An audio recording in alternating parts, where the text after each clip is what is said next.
Hi everyone and welcome back. Today I'm going to film a book tag.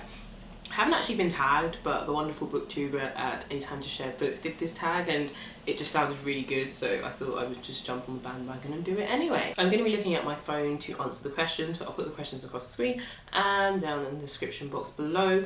I will also put a link to A Time to Share's video and her YouTube channel, but of course if you click on the video you will also go through to her YouTube channel. I really wanted to do this tag because I think it takes a deeper look at people's reading habits outside of just them talking about the books that they're currently reading or books that they've hauled. So let's get into it. The first question is, do you have a certain place at home for reading?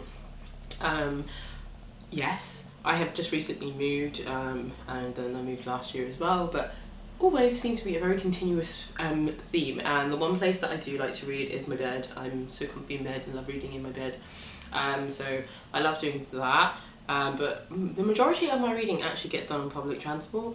When I was living in London and I was able to commute to and from work, I was always like reading on the tube, and then whenever I used to get the train to Glasgow or get the train to work, I would also read on the train there.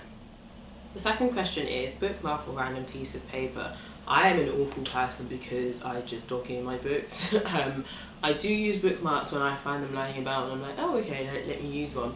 I've been to a couple of events in like the past year or so that has meant I've got some free bookmarks, so I have been using those, but the majority of the time I will just fold over the top of the page and off we go. The next question is, can you just stop reading or do you have to stop after a chapter or a certain amount of pages? I can just stop reading. For me it's kind of important because like I'll be coming up to my station and I'll need to get off, so ain't nobody got time to be finishing chapters or whatever. Whenever I do stop a book in the middle of anywhere anyway, or wherever I stop, I tend to read the last paragraph anyway, the last couple of sentences, just so I'm able to refresh my memory. The fourth question is, do you eat or drink while reading? I probably drink like wine, or just something that I'll be drinking in bed. I don't tend to eat whilst I'm reading because I find it really distracting. Like, it's really distracting from my food and my reading experience. Like, even if I'm having lunch at work, I will eat my food first and then I'll read after. I just find it really distracting to focus on both, and I would just probably end up with food down me. So yeah, drinking is probably one that I do because I do like a good glass of wine. Do love coffee. So yeah, the fifth question is multitasking, music or TV reading? Neither. Actually, that's not true. I listen to music when I'm reading on the tube or on the train, and that is simply to cancel out the noise of other people. Usually when I'm reading I tend to get really absorbed in my reading, but to like get me into that mood I need to have sort of blocked out any distractions. I don't watch TV whilst I'm reading. I don't really watch TV anyway. I'll watch like TV series, but then they are things that I want to watch, so I never tend to have TV on as something in the background. So yeah, definitely listen to music though, although if I'm in bed at home I don't, like the music would just be too distracting, but when I'm listening to it when I'm travelling it's not, it just sort of helps me to zone out. Number 6 is one book at a time or several at once. I tend to read one book at a time, unless it's like a poetry collection, so I can read a book alongside a poetry collection. Don't really like reading multiple books, although if you were to look at my Goodreads you would think I was reading multiple books. I have not picked up those books for a long time. The 7th question is reading at home or everywhere else. I would have to say everywhere else, not because it's a preference, but because it's where I tend to do the majority of my reading. Like I said, I do the majority of my reading when I'm on public transport and I'm out. The next question is reading out loud or silently in your head. I read silently in my head. I thought this question was really funny. Like I never would have even considered it, but A Time to Share Books talked about the fact that she reads out loud. I don't read out loud unless it's something that I don't understand, but like I said, as I'm usually reading out in public, I know people might start to think I'm mad, so I don't, but I also never really have the need to. I don't ever want to read out loud. Number 9 is, do you read ahead or even skip pages? I do.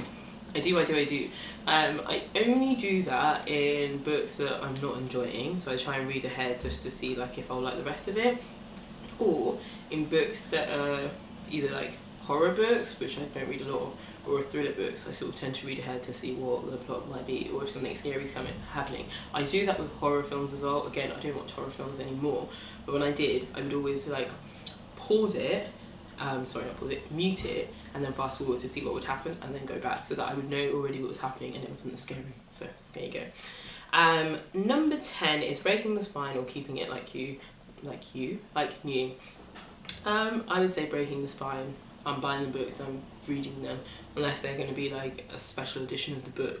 I don't really care too much about that. Like, the book is meant to be read, and it's usually priced at like paperback price because of the fact that, you know, you're meant to use it.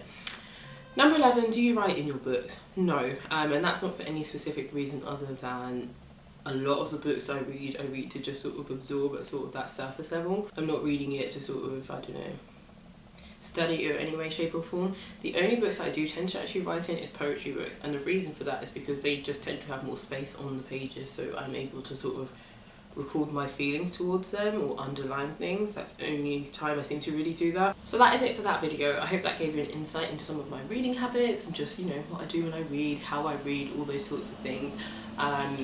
That's why I kind of stay away from doing reading vlogs, because unless I'm going to be in the house for a while, then it doesn't really work. Otherwise I'll be carrying my camera everywhere with me. That time when I did do a reading vlog, I knew, like, I was at uni at that point and I didn't have a job, so I had that spare extra time.